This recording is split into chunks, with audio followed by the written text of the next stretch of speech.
Thanks to everyone who have subscribed. If you have not, please do. And thanks for coming out here. I really appreciate you. Wow. People, good afternoon, good morning, good evening, wherever you are. Yeah, we can take it in any order, right? Afternoon, evening, morning, whatever. Anyway, today is regarding Oshomole.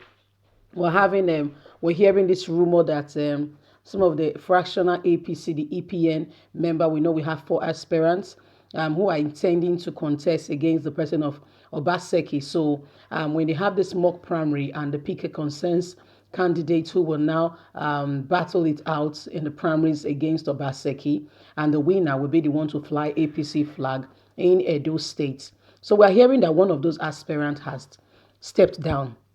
So want to confirm. Let's go to the news. Oshiomhole'S APC mock primaries. Other aspirants stepped down for my principal source claim.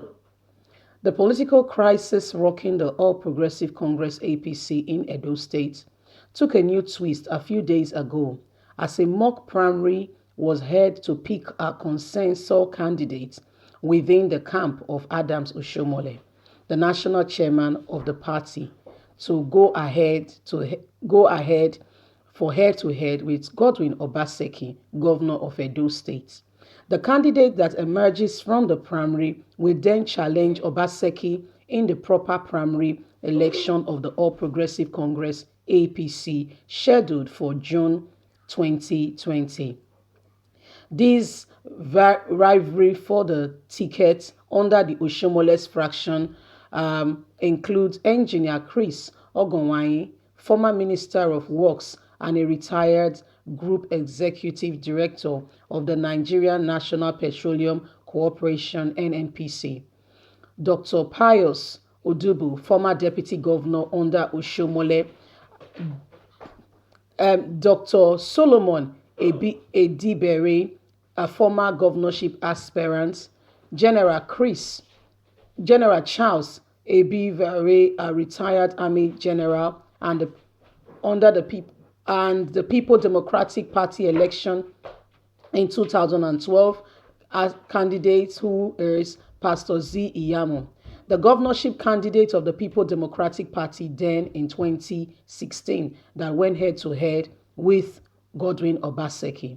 The mock primary was, however, butchered, with all the aspirants accusing Bola Tinubu, a former governor of Lagos State, and the national levels of APC, people like Boss Mustafa, Secretary to the Government of the Federation, SGF, of hijacking the process to favor Pastor Z. Iyamo. They accused the panel led by Professor Julius Ehelvere of not having it fair and a free fair process, alleging that he was bought over by money bags from Lagos and Aso Rock. But an aide of Pastor Z. Iyamo, who spoke to Niger Central, responded on condition of anonymity, denied the allegation, noting that 3 of the 4 aspirants had stepped down for their principal. The claim from them, the aspirant, is that is not true.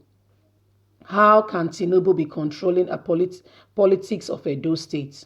It's all defense mechanism from them. It's a mere smoke screen and a tactics to distract the main issue, to hide the truth. But Mustafa has been more important issue at hand than handling the issues of Edo State.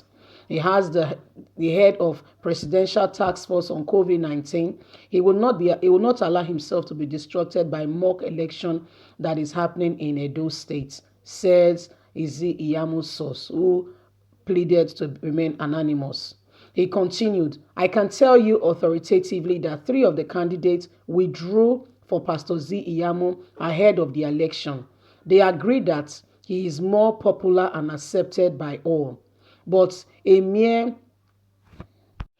source from Adams Oshiomhole's side, who is within the camp and was present that day, said the process ended in anger, with the outcome of the people lambasting the panel that include Professor Julius Ehevere, Chief Lucky Imoson, and General for a shady joint job and process, noting that they made a bad decision and are not looking to the future of Edo State.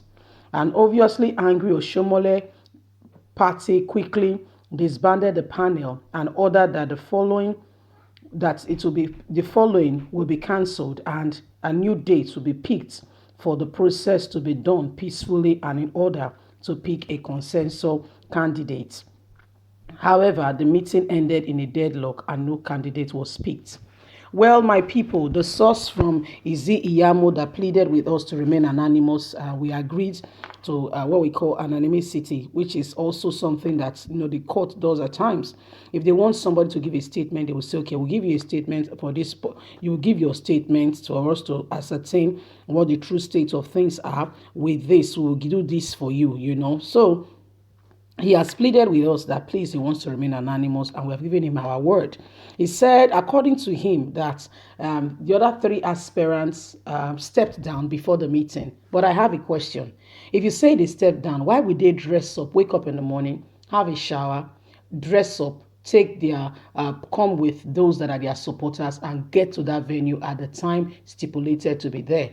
It shows that there are some irregularity and untrue states. That statement is very grossly untrue.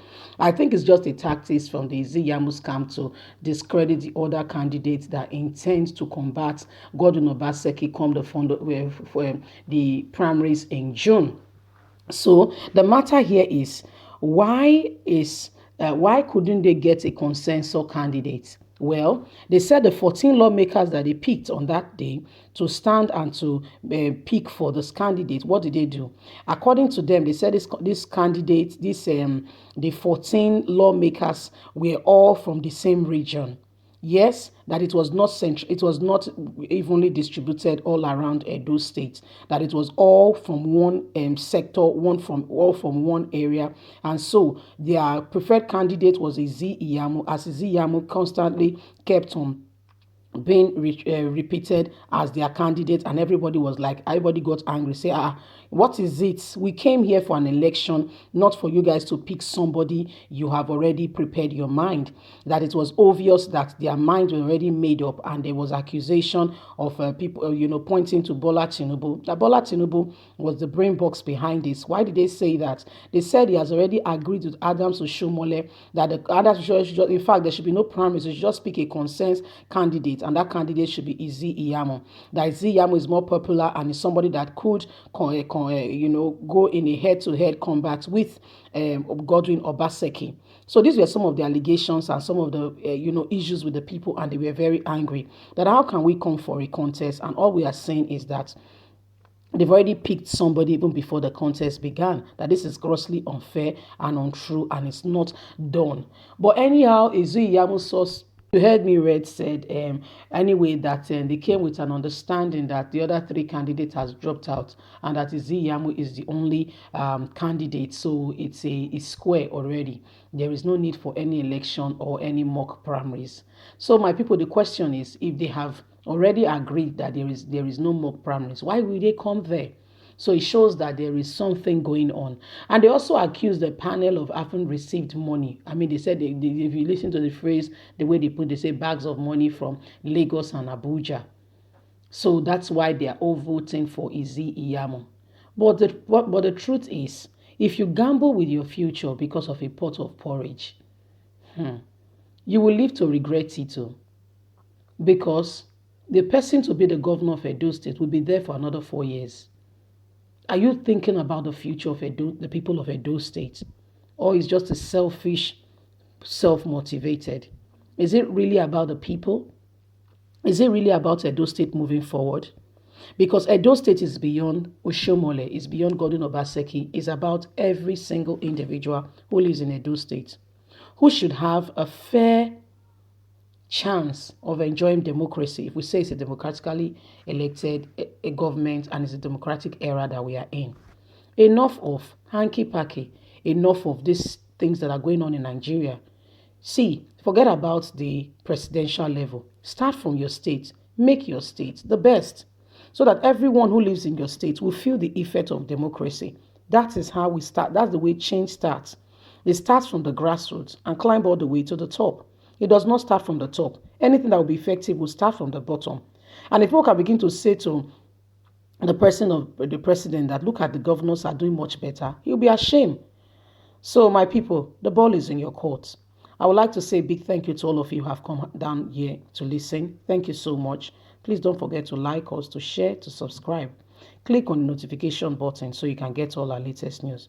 Thank you very much. God bless. Have a good day. Remember to stay safe. Bye for now.